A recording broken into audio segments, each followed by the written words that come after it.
Hello everyone, welcome to my YouTube channel, Theory of Life. This video I'm very excited about because I'm actually going to be explaining why I've left Christianity and why I don't believe in God anymore. This should be a video many of my friends are maybe excited to see, probably, I'm not sure. I'll definitely be having conversations with a lot of them about this. But I think it's good to get this out there for people that I care about. And I think it could be useful for those deconverting, leaving the faith, and those in the faith. I think this is helpful for a lot of people. And I really want to talk about this as well. So thank you for watching. And I have my brand new setup here. I spent some money on it, but I think it's worth it. Like the 15 of y'all that might watch this, I'm very excited, and I'm never not gonna mention this bookcase and my books in a video. That is a thing that I will and I got Friedrich Nietzsche up there, by the way. So anyway, this is kind of a complicated topic, and I kind of wanted to start this video by explaining the way that I view a worldview. Like, what do I mean when I use the word worldview? The word worldview. What does it mean to me? And I think, simply put, a worldview is a collection of beliefs that you have, things that you care about, values that you have, obscure, weird beliefs that none of your family members share, or, I don't know, something. And I'm interested in how worldviews change as well. So some people like to think that those that change their worldviews, let's say they go from being really conservative to really liberal, or like me, maybe they go from Christian to not being Christian, or something along those lines. They think that it's somewhat of a choice, that we're choosing to change our worldview and our beliefs. And in a sense, that's correct, but I think it's a little more nuanced than that, and I think it's worth exploring. So, I explained this in a recent small video that I did, but I think I can go in more depth here. I don't think we choose what we believe. Okay? I think we come across views and things and objects, and we just find ourselves convinced of them. I gave the example of a lake. So imagine I tell you that there's a lake somewhere, and you don't believe me, so I bring you to the lake, and all of a sudden you see the lake, and you believe there's a lake there. It's not like you chose to believe that there is a lake there. It just kind of happened to you. So if we wanted to change our worldview, we don't really have control over it. So how might we go about changing our worldview? It seems kind of tricky if we, wanted to. So it seems like a thing we do have control over is exposure to these facts and ideas and objects. So we can choose what to expose ourselves to. If we wanted to believe that a lake was somewhere, we would drive to that place so that we could see the lake, so that we could be convinced that there was a lake there. A more practical example. Let's say you have pro-life convictions, and you really want to hold to your pro-life convictions, because losing them might sacrifice your intellectual integrity.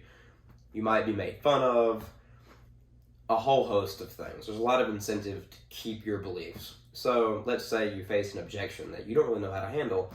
So you go home and you watch a Charlie Kirk video that just debunks all of the pro-choice arguments and everything, and you feel better. It's not like you chose to be persuaded by Charlie Kirk. You just were persuaded by Charlie Kirk. What you chose to do was you chose to expose yourself to Charlie Kirk and his ideas. So that's where the choice comes in. I think that matters.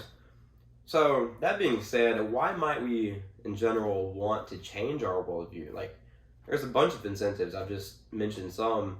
So some might be, an incentive to change our worldview might be love for somebody or anger towards somebody. Maybe we really just dislike this person and we want to show them how wrong they are just so we can put them in their place. And that might be an incentive to change our worldview so that we can put someone else down that we think deserves to be put down. This is going to be really relevant in this video, so stay tuned for more cool stuff. We might be motivated by truth-seeking, and this is a really good thing that we should try to implement in our lives, truth-seeking. And, it's one of the three amazing ones, truth, beauty, and goodness. It's complicated. We're going to get into that later, but that is a valid reason to change your worldview, because you want more truths. So, that being said, I think now is the time for me to explain my worldview shift and my worldview journey and everything that I'm thinking about and where I've come from, where I'm coming, and where I'm going, and what I've learned. I entitled this here, Prelude to a Changed Worldview. And I kind of like that because my upbringing was good. There was a lot of fantastic stuff in it.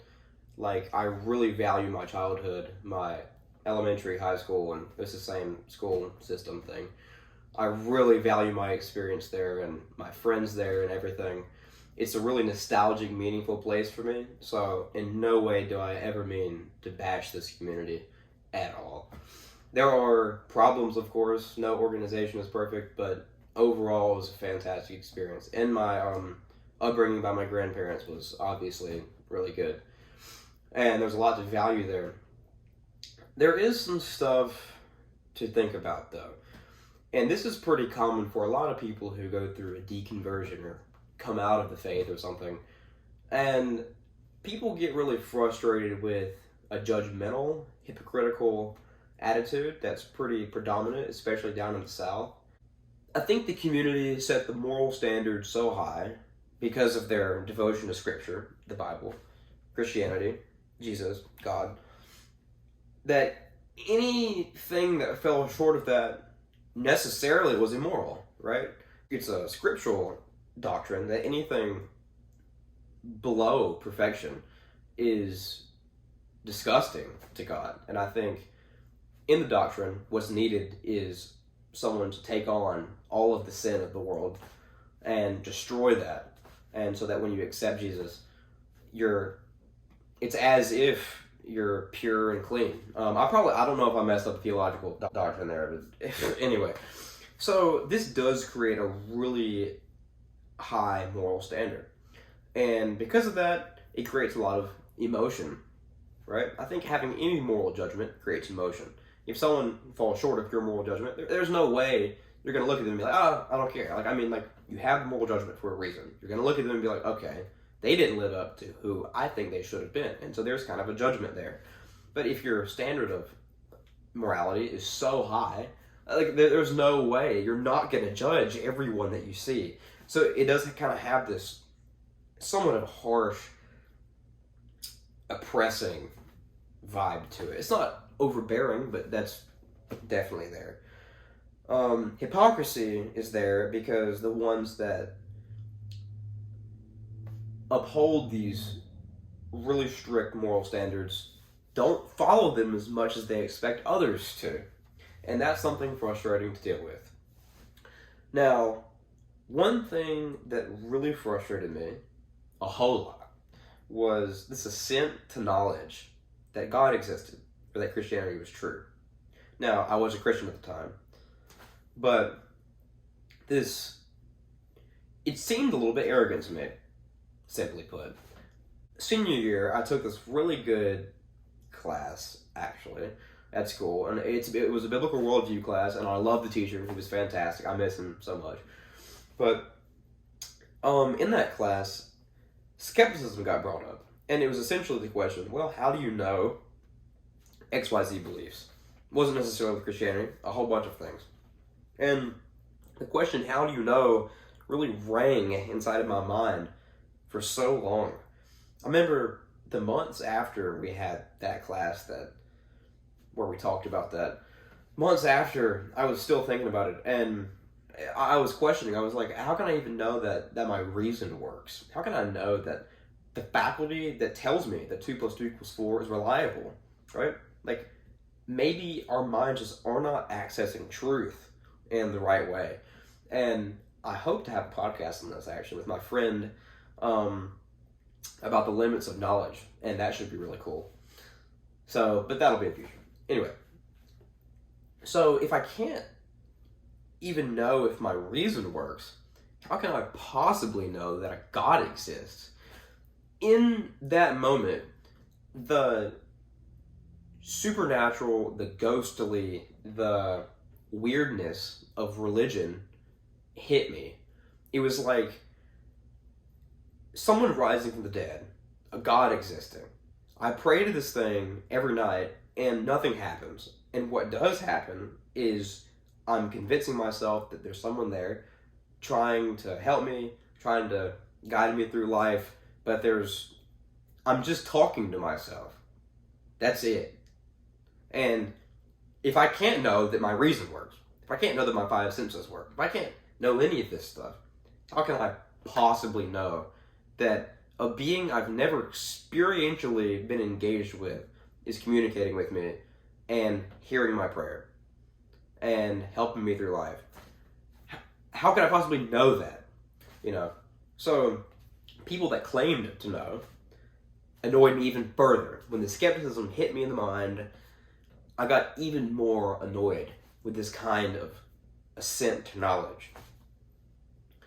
So, all of that made the soil real fertile for me to start exposing myself to the opposing worldview. There's a lot of incentive here, a lot of, not anger, and maybe resentment would be a good word.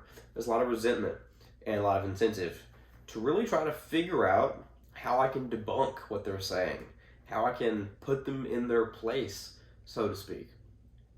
So I started to expose myself to these, slowly but surely, these maybe atheistic or agnostic type arguments. The Sam Harris, the Richard Dawkins, the Christopher Hitchens, all these, Alex O'Connor. And I started to expose myself to their views, their videos, their books, and they ended up convincing me of several things. They convinced me that it probably wasn't rational to believe in God. I don't believe that now. It convinced me of the absence of free will. That was a big one. Sam Harris and Christopher Hitchens were really big on the dangers of Christianity, and I didn't latch onto that as much, but there was some stuff in that attracted me. So I got swooped into all of them, and I started to kind of use it to fight, right? So it was really fun. I think it was sophomore year of college. This whole thing happened in between freshman and sophomore year. In sophomore year of college, I came back to school and hit the ground running, started debating people all the time about God's existence. I knew all the arguments that people were going to throw at me, but it was just so much fun. And honestly, I was kind of good at debating. So I would go into a conversation, running, hit the ground running, and I would just throw out all these arguments that I had, let's say I would casually be like, yeah, I don't think God exists and all this stuff. And they'd be like, well, why not? What about the cosmological argument? And I'd just be like, well, what caused God? Anyway, it's crazy time. In this process, I saw more things that annoyed me. So certain arguments get overused and overused and overused, and people think that they continue to work and all of this stuff, and that kind of frustrated me. And there's certain kinds of responses that seem a little bit like, are you threatening me or something? And those kind of frustrated me, and so this kind of perpetuated this cycle of annoyance, frustration, which made me expose myself more to this belief, so I could armor myself and give myself the tools to just debunk them again and really beat them over the head with it. And then when I would do that, I would discover more things to be frustrated about, and this cycle. And another thing to consider, I also exposed myself to the material, the atheist material and all this stuff to protect my intellectual integrity, because there was objections that I didn't know how to answer. So, I'd go to these guys and be like, what's their answer? Just so I didn't have to look dumb or feel inadequate in some way. So that isn't super helpful if you want to develop good relationships. I remember one time someone came to me and was like, yeah, you made this person cry. And I was like, goodness gracious, that, I don't know, across time it started to occur to me that this was kind of a douchey thing to do. So this kind of changed my perspective, and I started to investigate arguments, from Christians, arguments from atheists who had a better disposition, just better communicators and kinder people. And people like Graham Oppy, Alvin Plantinga, William Lane Craig, Josh Rasmussen. He's my favorite thinker of all time. He's so kind and so loving. And these influences really ingrained in me the importance of having a good, productive conversation that was loving. This allowed me to view the community I grew up in a different way. It allowed me to see things that I wasn't seeing before. I was only seeing the bad, only seeing what I was frustrated with, what I was annoyed with. But I wasn't even trying to see what could be valuable about this community and what could be worth preserving about this community and the worldview and the people themselves. And this cultivated this compassion. It's made me think about the judgment, the hypocrisy, the assent to knowledge. Christians just have a set moral standard, and people who don't live up to that moral standard will inevitably be judged by that person who follows a religion that says that they should judge them. It's not always up to the person whether or not they're judging someone. I don't know how much free will we really have, thanks to Sam Harris and Alex O'Connor. How much control do we really have over our emotions and our actions? And even if we do have control over it, we all make mistakes and we all judge people, and it's not an excuse, but we all fall prey to the human condition. And when it comes to hypocrisy, we're in the same boat as well. We have a set of moral standards we hold everyone to, then we don't hold up to them. That is a big problem. We all have a certain set of convictions about the world, and like moral convictions, but our emotions are always in alignment with those moral convictions. Like, I'm a vegan. I mean, to be honest, I don't care when people eat meat. I just don't care. Maybe I should. And in a sense, that demonstrates some kind of hypocrisy. Now, that's kind of a more nuanced example to demonstrate, to be an analogy for something more commonplace. But I think this kind of thing is everywhere. And finally, with the assent to knowledge thing, I don't think that's as problematic as I once did. I'm not super hyper skeptical anymore. I have a friend who is, and we're going to talk about that on the podcast hopefully, and that's fine. It's not bad, but it doesn't bother me as much, and I'm not necessarily bothered by people who are assenting knowledge about things, even assenting knowledge about God. I just read a book by Alvin Plantinga who argues that we can have properly basic knowledge that God exists. There's no fundamental reasons for that. We just kind of see that God exists, much in the same way that we see that our senses are reliable. And that's interesting, and I don't know if his argument works, but it's not like someone's crazy if they think that we can have some kind of knowledge that God exists. I don't think that's insane, and what everyone means by knowledge is going to be personal relative, and it's complicated. People are complicated, society is complicated. It's not as one-dimensional as they're just being arrogant. That's it. It's not like that. Ascending to knowledge about things is just really helpful for life. Being skeptical has its problems. It can become very taxing.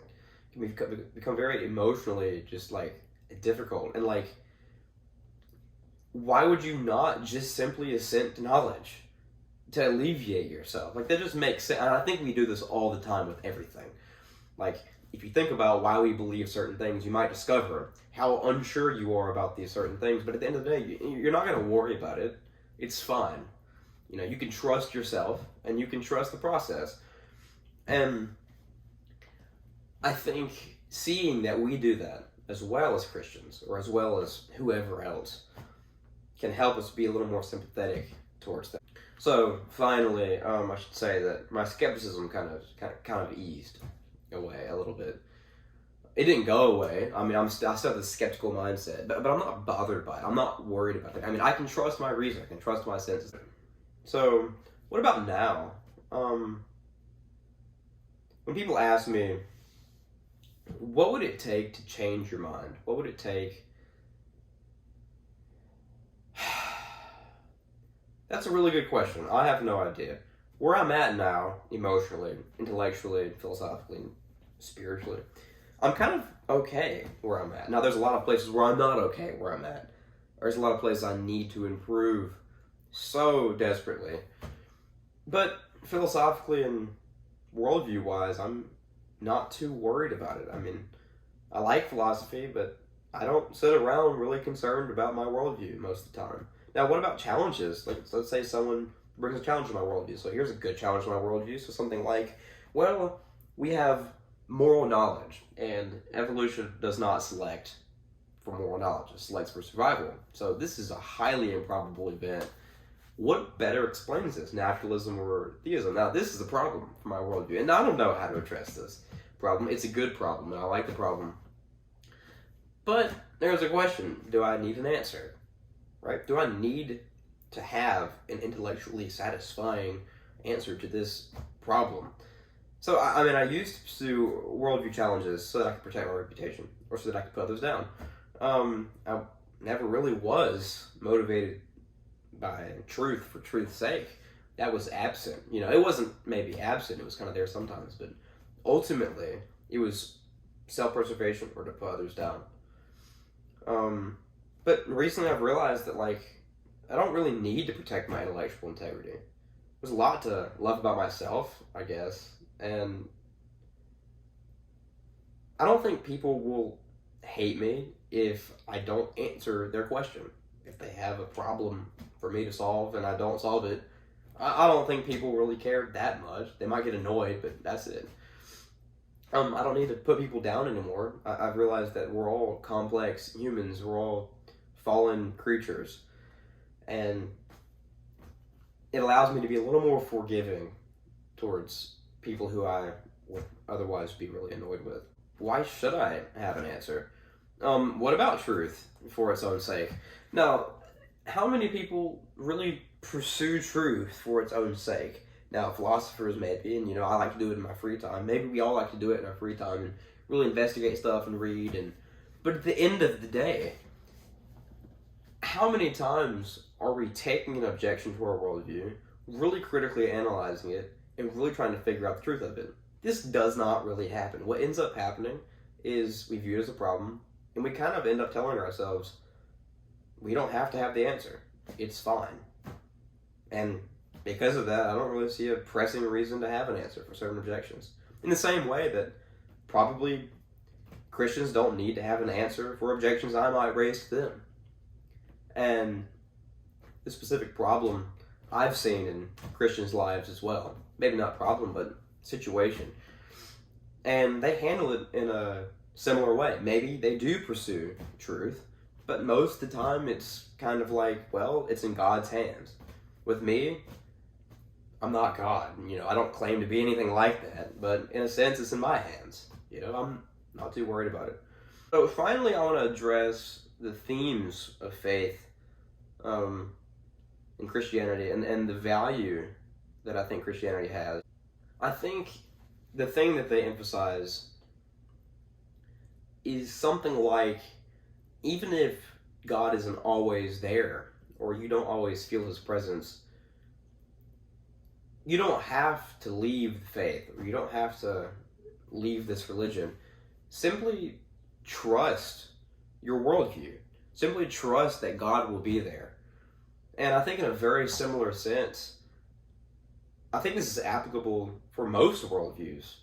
Because there's a real sense in which you're just not going to have all the answers. And there's no way you're going to have all the answers. And no one should be expected to always be investigating to figure out the answers. And I think this frees us to live life a little more meaningfully, a little more mindfully, a little more peacefully. And I think that central element of the Christian faith is really insightful and really valuable. And I don't think that atheists or agnostics or people who want to have this kind of discussion, I don't think people should condemn the faith answer, because we're all participating in this kind of faith-like attitude. You might ask the Christian, why do you believe what you believe? And they might say, well, I just simply trust that the Bible is true and that God exists and that Jesus rose from the dead and all this stuff. And you might be really frustrated, like, well, if you don't have any reason for this, why do you believe it? Well, it's like we all kind of have this problem, right? When someone confronts us with an objection, a lot of the time we might just shove it under the rug and not pursue it. And that's kind of an act of faith in a sense. People like to think that Southern fundamentalists or the Southern Christians or these evangelicals are all just people trying to convert each other and not each other, trying to convert others and trying to judge others and really, send people to hell and all this stuff. And it's like, not at all. Like, they're absolutely human, and absolutely there are those stereotypes there. But at the end of the day, they're kind and loving, and they've supported me throughout my journey. Most of the time, I've gotten a lot of support and a lot of love and care. It's been a mixed bag of, awkward responses and awkward arguments and weird things to say sometimes. That's there. But at the end of the day, these people really care about me, and they want what's best for me. And in their eyes, like, I am not going where they're going for eternity, and that sucks. And I can understand how that sucks. I don't think this video eased their concern, but I think perhaps it clarifies some questions they might have, some concerns they might have. Maybe we can use this video as a trampoline for further conversation. It's an interesting analogy. Anyway, I've recorded this twice. I'm gonna cut these two videos together and figure something out, but I think I've said enough. I think what I said was pretty good. So, thank you so much for watching. It's been real. Follow my Instagram, TikTok, all that stuff in the description. And like and subscribe. Turn on all that notification bell stuff, and stay tuned for next time. Thank you.